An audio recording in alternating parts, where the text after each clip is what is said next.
గొర్రెల పంపిణీ స్కామ్ కేసులో ఏసీబీ దూకుడు పెంచింది. తాజాగా మరో ఇద్దరు కీలక నిందితులను అరెస్ట్ చేసింది. పశుసంవర్ధక శాఖ మాజీ ఎండీ రామచందర్ నాయక్ తో పాటు తలసాని శ్రీనివాస్ యాదవ్, మాజీ ఓఎస్డీ కళ్యాణ్ ను అరెస్ట్ చేసింది. వారిని కోర్టులో ప్రవేశపెట్టగా న్యాయమూర్తి రిమాండ్ విధించడంతో జైలుకు తరలించారు. ఈ కేసులో ఇప్పటివరకు 10 మంది అరెస్ట్ అయ్యారు. కాగా నిందితులు 2.10 కోట్లు అవకతవలకు పాల్పడినట్లు ఆరోపణలు ఉన్నాయి.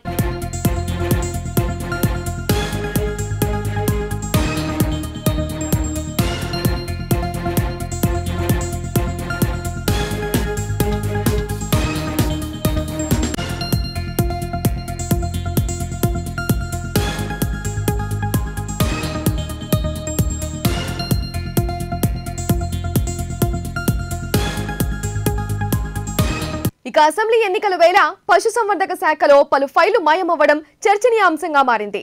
మాసబ్ ట్యాంక్లోని పశుసంవర్ధక శాఖ ఆఫీస్లోకి కళ్యాణ్ అక్రమంగా ప్రవేశించి ఫైళ్లను తీసుకెళ్లినట్లు ఆరోపణలు వచ్చాయి. వాచ్మెన్ ఫిర్యాదుతో కళ్యాణ్ సహా 4 మీద పోలీసులు కేసు నమోదు చేశారు.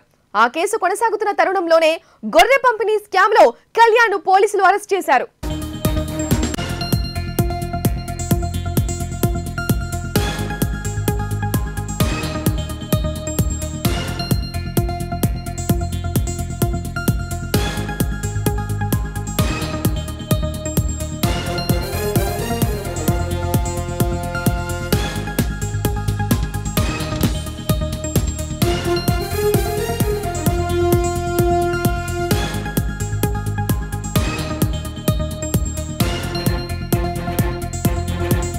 దీనికి సంబంధించి మరింత సమాచారం మా ప్రతినిధి భార్గవ్ అందిస్తారు.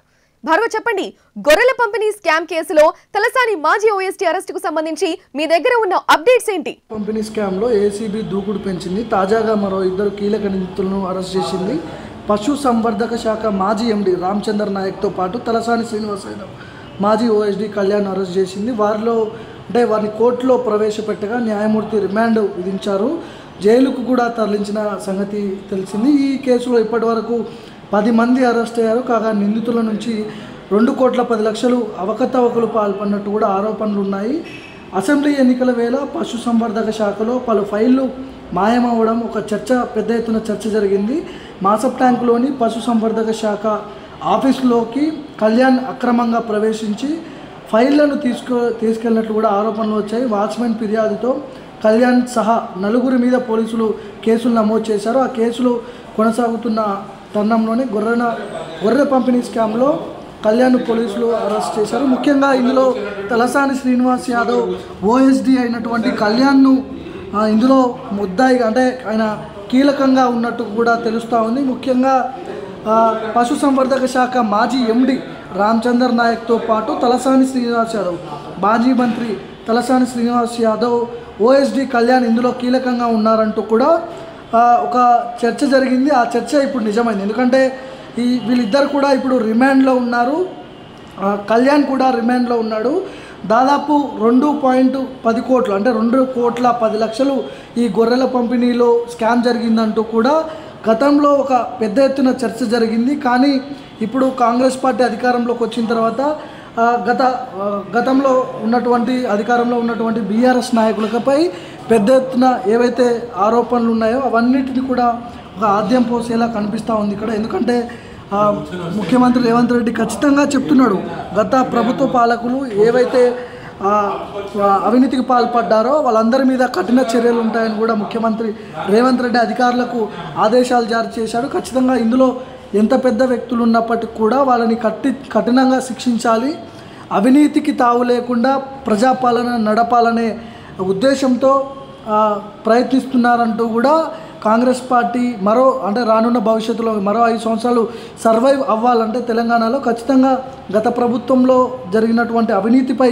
చర్యలు తీసుకుంటేనే తెలంగాణ సమాజం మొత్తం కూడా మళ్ళా కాంగ్రెస్ పార్టీని ఆదరించే అవకాశం ఉంటుందని ముందుగానే రేవంత్ ఇలాంటి ప్రణాళికలు సిద్ధం చేస్తున్నారు. అదేవిధంగా ఈ గొర్రెల పంపిణీ స్కామ్లో ఖచ్చితంగా కార్పొరేషన్ చైర్మన్గా ఉన్నటువంటి షిప్ అండ్ ఘాట్ కార్పొరేషన్ చైర్మన్గా ఉన్నటువంటి దూదిమెట్ల బాలరాజు పేరు కూడా వినిపిస్తూ ఉంది. ముఖ్యంగా ఆయన కూడా ఈ స్కామ్లో ఉన్నట్టు సమాచారం ఉంది మనకు. ఎందుకంటే ఆయన షిప్ అండ్ గార్డ్ కార్పొరేషన్ చైర్మన్గా ఉన్నాడు. గతంలో కేసీఆర్ హయాంలో తలసాని శ్రీనివాస్ యాదవ్ ఓఎస్డీతో పాటు ఇక్కడ రామచందర్ నాయక్తో పాటు వీళ్ళందరూ కూడా కీలకమైన వ్యక్తులందరూ కూడా ఈ గొర్రెల పంపిణీ స్కామ్ చేశారంటూ కూడా ఆరోపణలు వస్తున్న నేపథ్యంలో ఈ రిమాండ్ కాంగ్రెస్ పార్టీ వచ్చిన తర్వాత ఇద్దరు కీలకమైన వ్యక్తులు రిమాండ్ కాబడ్డారు. ఇక్కడ రామచందర్ నాయక్తో పాటు తలసాని శ్రీనివాస్ యాదవ్ మాజీ ఓఎస్డీ కళ్యాణ్ ఇద్దరిని కూడా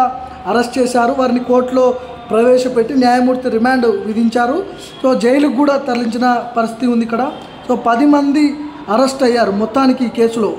గొర్రెల పంపిణీ స్కామ్లో దాదాపు 10 మంది అరెస్ట్ అయ్యారు. సో వీళ్ళు కొన్ని కోట్లకు అంటే 2 నుంచి 3 కోట్లకు అవినీతి చేశారంటూ కూడా ఆరోపణలు ఉన్నాయి. రిమాండ్ విధించడంతో ఖచ్చితంగా ఇందులో వీళ్ళు అవినీతి చేశారంటూ కూడా ఒక ఆద్యం పోసినట్టు కూడా మనకు తెలుస్తూ ఉంది.